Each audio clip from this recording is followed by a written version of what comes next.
At the Barber Surgeons Hall, we gathered once again to meet friends, old and new, to swap gossip, and above all, to honour the recipients of the Medical Journalists Association's awards for 2022. The hall was filling up and the ceremony was soon to start. Hosted by distinguished broadcaster Nicholas Owen, a man who knows a good story when he sees one. First up was the award for Newcomer of the Year. The winner is Caitlin Tilley. The judges commented on Caitlin's dogged determination in tracking down the real reason for ambulance delays. It feels amazing. I'm over the moon. I was chuffed to be nominated, let alone win the awards. It's great, and so grateful to my editors, my colleagues for getting me to enter, supporting me with all my work. Yeah, I'm really pleased. Next, Podcast of the Year. And the winner of the Podcast of the Year are James Gallagher, Beth Eastwood and Geraldine Fitzgerald. Appropriately enough, that a BBC team should win an award for the newest of technologies in the year it celebrated its 100th anniversary.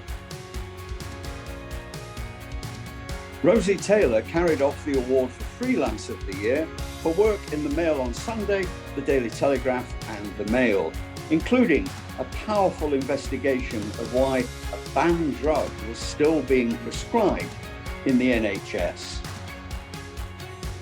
David Robson was winner of the award for Mental Health Story of the Year, a thoughtful and accessible piece on post-traumatic growth, which raised important issues about mental health.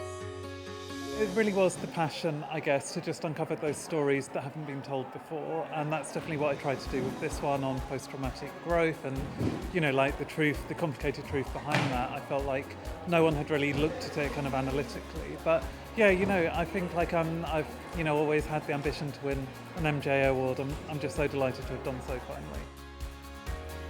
Okay, and the winner is Patrick Strudwick. Well done, well done. The award was for an article that the judges said provided clear insight into a little explored public health crisis of women facing huge barriers to getting anti-HIV drugs.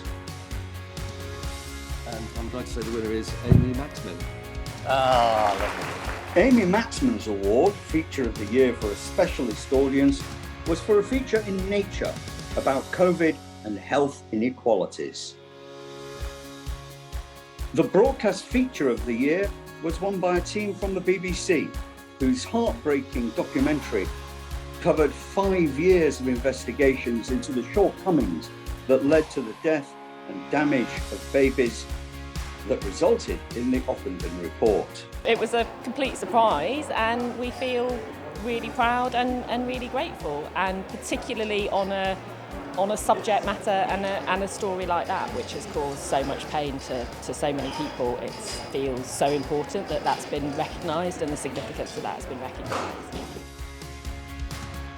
Sean Linton scooped the award for the Feature of the Year for a general audience with excellent and tireless reporting, the judges said. His report was an examination of the obsession with natural childbirth. Our new award, the Gordon McVie Award for reporting cancer research, went to Kat Arney for a piece on the Neolife website, The Sex, Lies and Videotape of Cancer Cells. It's such an incredible honour to get the inaugural Gordon McVie Award for cancer reporting. It's a subject that's incredibly close to my heart. It was a story that I really had to, track and chase down over several years. And it's just a fascinating, incredible piece of biology that I'm really, really honoured to have won an award for sharing with the world. Peter Blackburn won the award for the News Story of the Year for a specialist audience with his article for The Doctor magazine, which highlighted discrimination at the General Medical Council against ethnic minorities. The team from Channel 5 News carried off the award for the Broadcast News Story of the Year for an expose of the failings in mental health and eating disorder care. Cat scooped the award for News Story of the Year for a general audience with a Times report on sexual harassment and assault going unpunished in Britain's operating theatres.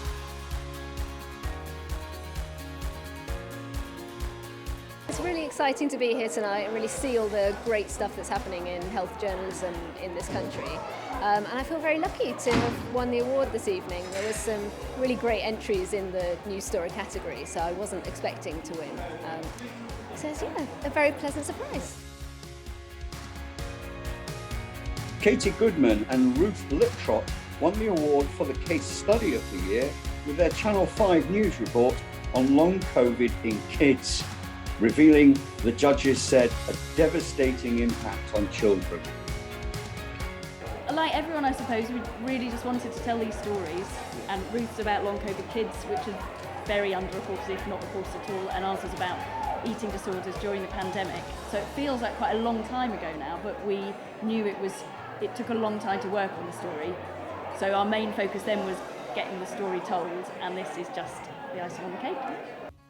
And the winner is Lucy Elkins.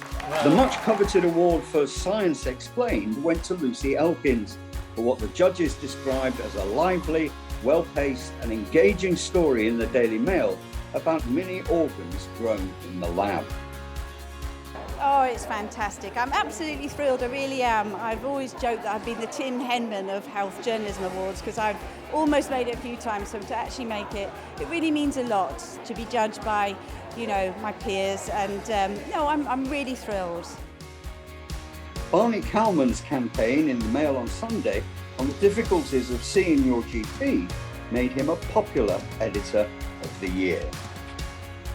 People don't come to a newspaper because they're delighted with their lives. People come to us in desperation often because no one is listening to them, and they felt that they had been banging their head against a brick wall. And we were able to give them a voice, and that was what was at the forefront of our minds. The MJA's most prestigious award for an outstanding contribution to medical journalism went to the team from the BBC's Panorama.